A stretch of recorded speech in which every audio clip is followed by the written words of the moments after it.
Khan sir case आज पूरे देश के सिस्टम की रियलिटी बताता है। जो खान सर इंडिया के फेवरेट टीचर हुआ करते थे, उन्हीं के कोचिंग के बाहर में जब कुछ फायरिंग्स होती हैं तो उसके बाद फिर पुलिस उसी के ऊपर यानी कि खान सर के ऊपर ही उल्टा FIR दर्ज कर देती है। और पूरी गोदी मीडिया जो कि पहले खान सर के सपोर्ट में हुआ करती थी, खान सर को अपने स्टेज में बुलाती थी, वही पूरी गोदी मीडिया खान सर के खिलाफ हो जाती है और उसको अफजल खान करके बोलने लगती है और ये कहने लगती है कि खान सर तो फरार है। और बल्कि जो पुलिस और फायर डिपार्टमेंट होता है वहाँ से भी खान सर के कोचिंग, यहाँ तक कि जो फायर डिपार्टमेंट होता है वो भी अचानक से एक्टिव हो जाता है और खान सर के कोचिंग को बंद करने की धमकी देने लगता है, जिसमें यही खान सर पहले फिर ऐसा क्या होता है जिसकी वजह से खान सर अचानक से अफजल खान बन जाते हैं और पूरी गोदी मीडिया खान सर को एक क्रिमिनल के तौर पे बताने लगती है कि खान सर तो एक क्रिमिनल है।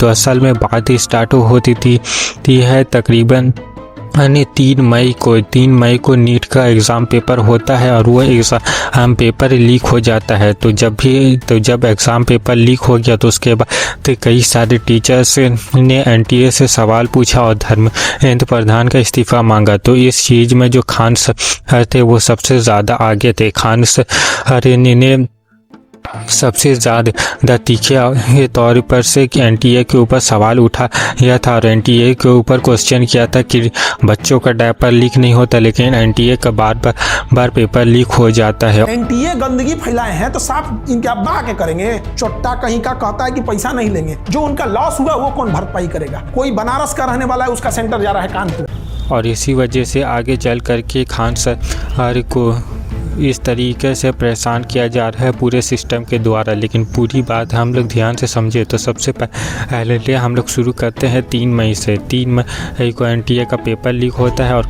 सारे टीचर से इसके खिलाफ आवाज़ उठाते, जिसमें खान सर नंबर 1 पे होते हैं। और उसके बाद भी फिर खान सर जो है वो पूरी मीडिया के ऊपर भी सवाल उठाने लगते हैं, क्योंकि मीडिया जो होती थी है वो इस चीज़ को कवर अप करने में लग जाती है। मीडिया जो होती है वो सरकार से सवाल नहीं पूछती है बल्कि उल्टा बच्चों को ही दबाना चालू कर देती है। तो इस चीज़ के ऊपर भी खान सर बहुत ही ज़्यादा चढ़ बढ़ कर के आवाज़ उठाते हैं, जनता की आवाज़ उठाते हैं, बच्चों की आवाज़ उठाते हैं। और उसके बाद भी आता है यहाँ पे गोदी मीडिया का जो अंजना ओम कश्यप है वो खान सर जैसे बड़े बड़े टीचर्स को, बल्कि पूरे ही इंडिया के टीचर्स को जो कि बच्चों को लो कॉस्ट में पढ़ाने की कोशिश करते हैं, जिसमें एजुकेशन को सुधारने की कोशिश करते हैं, उस पूरे के पूरे टीचर को ही अंजना ओम कश्यप 2 कौड़ी का कह देती है।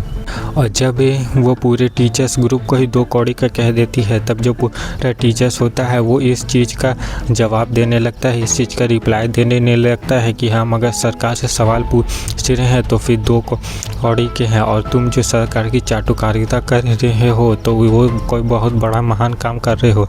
और जब ये सारे टीचर्स गोदी मीडिया को ऊपर अब जब सवाल उठाने लगते हैं तो इसमें भी जो खान सर है वो सबसे ज़्यादा आगे रहते हैं। खान सर पूरी की पूरी गोदी मीडिया को ही चाटुकारिता कह देती है। तो ये सब दूसरी चीज़ होती है जो कि खान सर के साथ होती है। सबसे पहले तो वो NTA से सबसे ज़्यादा सवाल पूछते हैं और उसके बाद फिर वो पूरी गोदी मीडिया को ही रोस्ट करने लगते हैं।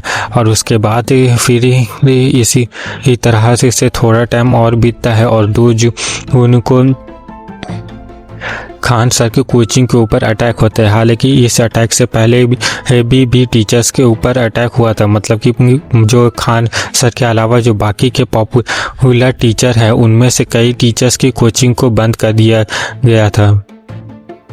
उनमें से कई सारे कोचिंग सेंटर्स को इसलिए बंद कर दिया गया था क्योंकि जब नीट पेपर लीक हुआ था तब उस टाइम में वो कोचिंग सेंटर से नीट पेपर लीक को लेकर के बहुत ही ज़्यादा प्रोटेस्ट और आवाज़ कर रहे थे और अपनी आवाज़ उठा रहे थे। और इसी वजह से इससे पहले भी 2 कोचिंग सेंटर्स को ऑलरेडी बंद कर दिया जा चुका था। लेकिन उसके बाद जब 2 जून को खान सर के कोचिंग के बाहर जो फायरिंग होती है तो ये फायरिंग कौन कराता है, किस वजह से कराता है, इसका कोई डिटेल अभी के टाइम में नहीं दिया जा सकता क्योंकि ये बात कोर्ट में चल रही है।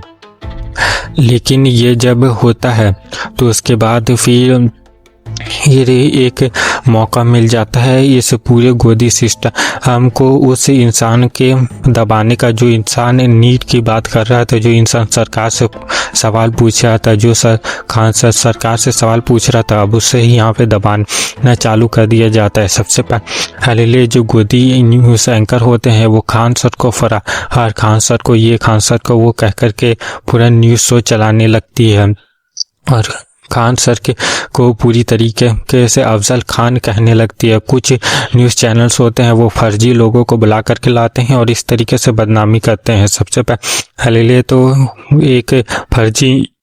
एक फर्जी इंसान को बुलाया जाता है और उससे ये बुलवाया जाता है, स्क्रिप्ट पढ़वाया जाता है कि खान सर ने असल में उसकी कोचिंग को हड़पा है।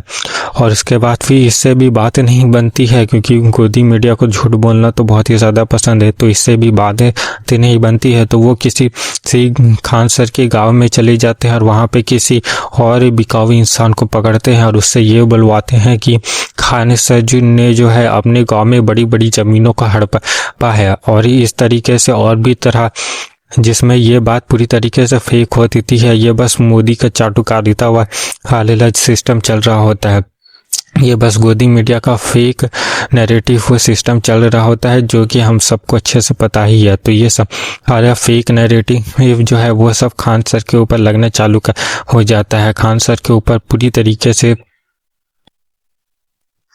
पूरा सिस्टम टूट पड़ता है। खान सर को वो फरार बता दिया जाता है और ये कहा जाता है कि पुलिस जो है वो उनको पकड़ने की कोशिश कर रही है। तो गोदी मीडिया जो होता है वो अपने तरफ से पूरी तरीके से खान सर को बदनाम करना चालू कर देता है। और ऐरनी की बात यही है कि इसी गोदी मीडिया का सबसे पहले खान सर फेवरेट हुआ करते थे, क्योंकि खान सर उस टाइम में एक आइडियल मुस्लिम की तरह थे।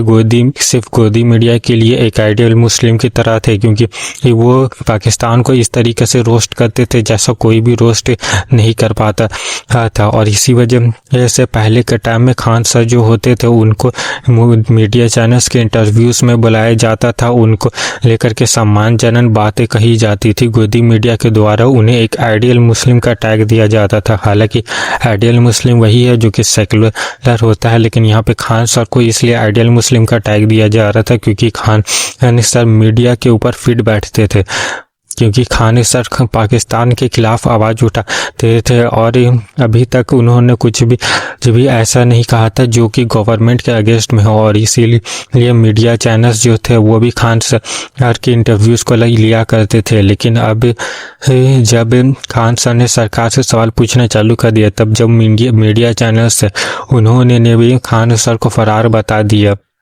तो वो मीडिया चैनल्स जो होते थे जो पहले खान सर की इंटरव्यूज़ लिया करते थे, वही फिर खान सर को 2 जून के बाद पूरी तरीके से बदनाम करना चालू कर देते, फरार बोलना चालू कर देते हैं। और उसके बाद फिर आयरनी ये होती है कि 5 जून तक की जो पुलिस होती है वहाँ के कि वो उल्टा खान सर के ऊपर ही अरेस्ट करने का, खान सर के ऊपर ही उल्टा FIR वो वाला काम कर देती है, FIR डाल देती है। हालांकि यहाँ पे अटैक हालांकि यहाँ पे जो हमला था वो हमला खान सर के ही ऊपर हुआ और उन्हीं के ऊपर ही अब मुकदमा चलने लगा।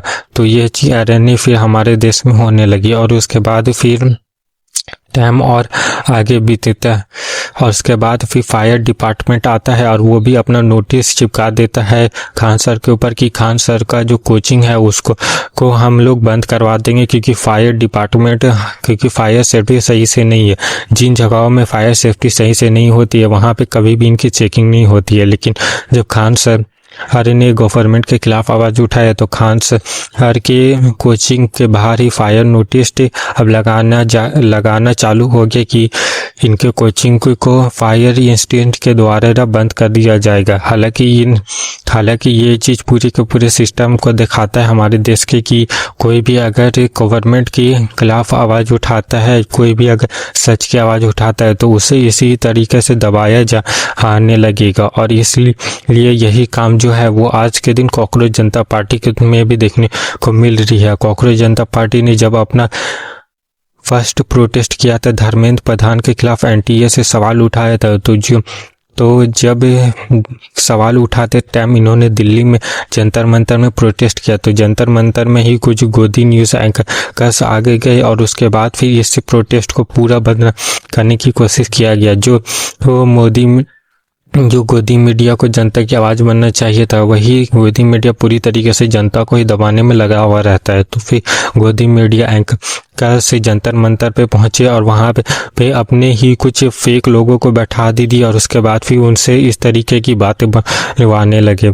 और उसके बाद फिर इस तरीके की बातें जब कुछ फेक लोगों को ने बोली, तो उसके बाद फिर पूरा गोदी ये मीडिया ही इन बातों को उठा करके पूरे के पूरे कॉकरोच जनता पार्टी को ही एंटी नेशनल घोषित करने लगा, जिसमें इस तरीके के जो लोग थे, इस तरह के जो बातें जो लोग कर रहे थे, वो लोग असल में जंतर मंतर में रियल लोग नहीं थे, बल्कि कि इन लोगों को भेजा गया था बल्कि इन लोगों को भेजा गया था इस प्रोटेस्ट को बस बदनाम करने के लिए। और इसका सबूत हमें आगे चल करके ट्विटर हैंडल्स वगैरह में भी देखने को मिल जाता है।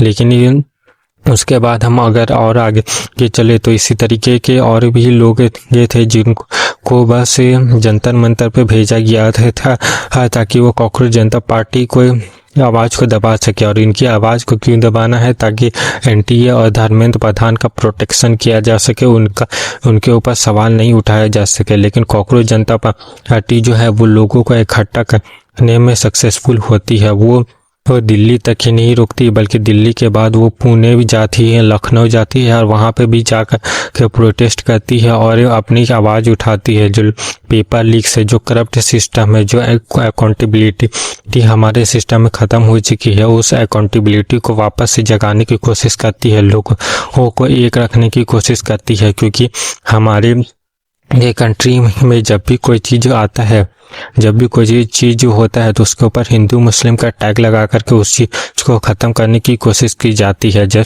ऐसे कि डेवलपमेंट की बात होती है तो उसमें बस डेवलपमेंट को छोड़ के सिर्फ हिंदू मुस्लिम की ही बातें करने लगते हैं और उसके बाद फिर ये पूरे डेवलपमेंट का ही मामला शांत हो जाता है। खान सर के केस में भी यही हुआ, उनको बस अफजल खान बता दिया गया, सामने वाले को यदयोशी कोई और हिंदू बना दिया गया और इस तरीके से ही खान सर को भी हिंदू मुस्लिम के टैग में डाल करके उन्हें भी बदनाम करने की कोशिश की गई। तो यही चीज़ कॉकरोच जनता पार्टी या फिर पूरे के पूरे देश के सिस्टम के साथ ही किया जाता है। बस हिंदू मुस्लिम का टैग लगा करके उस चीज़ को ही पूरा ख़त्म कर दिया जाता है। लेकिन यहाँ पे कॉकरोच जनता पार्टी जैसे ये जो लोग हैं वो लोगों को ऑर्गेनाइज करने का काम करते हैं, वो लोगों को इकट्ठा करके एकजुट करने का काम कर रहे हैं, ताकि ये जो करप्ट सिस्टम है उस करप्ट सिस्टम के खिलाफ आवाज़ उठाई जा सके। जो अकाउंटेबिलिटी हमारे देश में ख़त्म हो चुकी है, वो अकाउंटेबिलिटी सरकारों से मांगी जा सके। इसके लिए कॉकरोच जनता पार्टी लगातार एक के बाद एक प्रोटेस्ट करते जा रही है। लेकिन इन प्रोटेस्ट में सवाल बस इतना सही है कि मोदी गवर्नमेंट अपनी अकाउंटेबिलिटी ले, जो धर्मेंद्र प्रधान जैसे जो लोग हैं उनका इस्तीफा दिया जाए और देश में पेपर लीक्स को रोका जाए। पेपर लीक जहां और सिर्फ एनटीए का बात यहाँ पे पेपर लीक को लेकर के ही नहीं है, बल्कि पूरा जो इनका जो सिस्टम होता है एग्ज़ाम लेने का वही पूरा वीक है। किसी का सेंटर कहीं और दे दिया जाता है। जो इंसान दिन छोटे से गाँव में रह रहा है उसको पास की जगह दूर के किसी शहर में सेंटर दे दिया जाता है नीट वगैरह का। और जब वो लोग जाते हैं तब वो भेड़ बकरियों की तरह ट्रेन में ज़बरदस्ती कुट करके जाते हैं और जैसे तैसे करके एग्ज़ाम पेपर देते हैं और उसके बाद फिर मालूम चलता है कि पेपर ही लीक हो गया। और सिर्फ पेपर लीक होने की बात नहीं है, बल्कि हमारे देश में एजुकेशन में बहुत ही ज़्यादा कम सीटें हैं। तो कम सीटें हैं, पूरा का पूरा एजुकेशन सिस्टम कोलैप्स हो रहा है। और साथ में जो CBSE जैसे जो एग्ज़ाम्स होते हैं वो एग्ज़ाम्स भी कंडक्ट नहीं हो रहे, मतलब कि पूरा का पूरा एजुकेशन सिस्टम ही यहाँ पे डैमेज्ड हो गया है। और इसी को लेकर के जब धर्मेंद्र प्रधान और मोदी गवर्नमेंट से सवाल उठाया जाता है तो मोदी गवर्नमेंट उस सवाल उठाने वाले इंसान को ही दबाना चालू कर देती है। तो इसी वजह से कॉकरोच जनता पार्टी को भी लगातार बस बदनाम करने पे ये लगी हुई है पूरी के पूरा इकोसिस्टम। लेकिन यहाँ पे ज़रूरत है कि कोई जनता पार्टी जिस तरीके से लोगों को ऑर्गेनाइज कर रही है, लोगों को जोड़ रही है, वो लोगों को जोड़ते रहे और लोग वो के अंदर जो फ्रस्ट्रेशन है वो फ्रस्ट्रेशन साथ में आए और एकजुट होकर के सरकार से सवाल पूछे। तभी जाकर के हमारी कंट्री में ये जो बेकार पॉलिटिकल सिस्टम है और जो बेकार पॉलिटिशियंस है वो कंट्री की गवर्नमेंट से हट जाए और कंट्री ही में ऐसे लोग जाकर के बैठे जो कि इंडिया की भलाई के बारे में बात करते हैं, जो कि पेपर लीक्स और बाकी के सिस्टम नहीं करते हैं, बल्कि इंडिया में एजुकेशन और जॉब्स को इंडिया में बाकी एजुकेशन जॉब जैसी चीज़ों को सुधारने का काम करते हैं।